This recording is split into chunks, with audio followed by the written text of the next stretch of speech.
When it comes to weapons in D&D, not all of them were created equal, and many are considered to be mechanically subpar. On top of this, the rulebooks don't provide us much detail on these weapons, leaving us to fill in the gaps of how our weapons look and feel. Due to this lack of information, I'd like to go through and examine all the weapons of D&D to answer: what is this weapon, both in history and in D&D? How is it different from the other weapons available? And does it need to be made better, and how can we do so? For today's video, let's focus on a niche medieval weapon that started as an agricultural tool: the flail. A flail is a tool and weapon consisting of a striking head attached to a handle by a flexible rope, strap, or chain. Now, when I say flail, you probably think of something like this. However, there are two broad types of flail. This one-handed weapon, with a round metal striking head used from horseback, and a long two-handed infantry weapon with a cylindrical head. The longer cylindrical-headed flail was originally designed for the process of separating grains from their husks, known as threshing, and would vary in dimensions based on what grain they were used for. In the late Middle Ages, two-handed flails appear in several works being used as a weapon, sometimes employed as an improvised weapon used by peasants who were conscripted into military service or rising in rebellion. The Hussites, for example, fielded large numbers of peasant foot soldiers from 1420 to 1497 who used this type of flail. Over time, these two-handed flails were modified with anti-personnel studs or spikes, suggesting they were modified to be specifically used as weapons.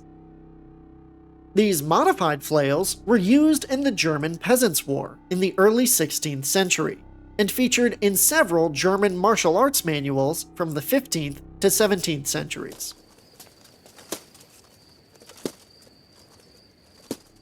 While this is all very interesting, we're unfortunately not here to discuss that type of flail. The shorter, one-handed flail consisted of a wooden haft connected by a chain, rope, or leather to one or more striking ends. In Asia, short flails originally employed in threshing rice were adapted into weapons such as the Chinese nunchaku, Korean pyonggong, and Japanese chigiriki. Back in Europe, a flail known as the kiston was reported to be used in the 10th century in the territories of the Rus, believed to have been adopted from the Avars or Khazars. This weapon spread into Central and Eastern Europe from the 11th to 13th centuries, likely inspiring the medieval military flail we know of today. Unfortunately, historical information about flails other than the kiston is somewhat scarce, leading some to doubt that they were used as weapons at all. Artwork from the 15th to the early 17th centuries shows most of these weapons having handles longer than 1 meter and being wielded with two hands, but few are shown used in a single hand. On top of that, there's a scarcity of genuine archaeological findings of flails from the medieval period, with many pieces in museums turning out to be 19th century forgeries when analyzed. The generally accepted view is that while one-handed flails may have existed, they were relatively rare weapons and never saw widespread use. This could likely be due to the hazards a weapon like the flail posed to the wielder, where a missed swing would retain its momentum and potentially hit the user if they missed their target. Even if an attack struck, it would take some time to rebuild that momentum for another swing, leaving an opening for the opponent to close in with their own weapon. Outside of agricultural or military use, the flail became a symbol for many cultures that their leaders could provide for their people. In ancient Egypt, the flail was a symbol associated with the pharaoh, symbolizing the monarchy's ability to provide food to its citizens. It also appeared on medieval coat of arms, such as this one for the Finnish municipality of Tova. In the modern era, the flail has fallen into disuse due to the availability of farming technologies such as the combine harvester. In some places, however, grain harvesting is legislated to only be done with manual means. In Minnesota, for example, wild rice can only be harvested using a canoe and a flail that is made of smooth, round wood no more than 30 inches long. As a military weapon, however, the flail has captured the imaginations of modern weapon historians, causing it to be featured heavily in historical European martial arts as well as cartoons, films, and games.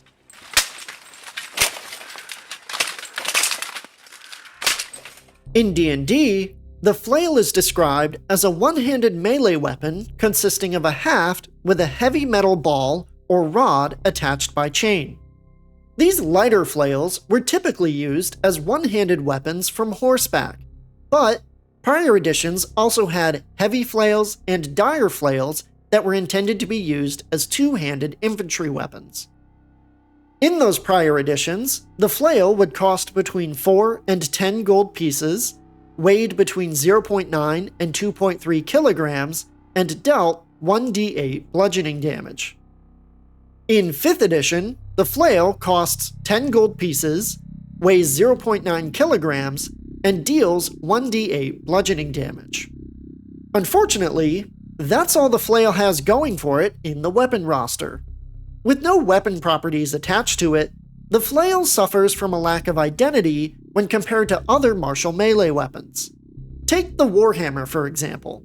It also deals 1d8 bludgeoning damage and weighs only 0.9 kilograms, but it has the versatile weapon property that lets it be two-handed for 1d10 damage, all for only 5 gold pieces more than the flail.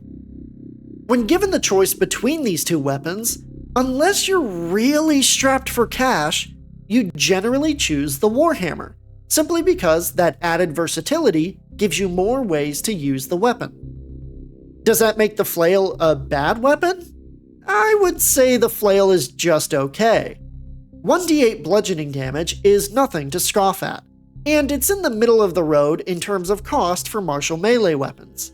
But yet again, there's no mechanical reason to use the flail over other martial melee weapons, leading to the problem where the flail feels like it doesn't have a place in the game. So, the flail is going through an identity crisis. Aren't we all? It's still a fine weapon to use in D&D, and the cool factor does give it some merit. But if a character wanted to use the flail as their go-to bludgeoning device, they'd be choosing an option that just isn't as good as other weapons. So rather than leaving the flail as it is now and see it continue to fade into obscurity, let's look at some ideas on how to make the flail stand out more mechanically while also keeping it fun and engaging to use. My first suggestion would be to add an innate disarm maneuver to the flail through a weapon property. In 3rd edition, characters could attempt a disarm attack innately to make an enemy drop their weapon, or even steal it from them. Flails would get a +2 bonus to this disarm action, but in 5th edition, disarming is relegated to an optional rule in the back of the Dungeon Master's Guide, or as a maneuver restricted to Battle Master fighters. By adding an innate disarming feature to the flail through a weapon property, players and monsters who use it will have the ability to remove a dangerous opponent's weapon, adding tactical depth to the choices we make on the battlefield. The downside of this suggestion is that it does override the Battlemaster's disarming attack maneuver. However, disarming attack allows the fighter to add their superiority dice to the damage while using whatever weapon they prefer, whereas the flail's disarm maneuver would sacrifice a damaging attack to remove the enemy's weapon and requires the use of the flail specifically. So, the Battlemaster maneuver would remain the better option for disarming opponents, but we're also adding an alternative for characters that don't want to play a Battlemaster, but still want to be able to disarm people. My second suggestion on how to fix the flail would be to add Pathfinder 2nd Edition's expanded critical effects that they have for flails.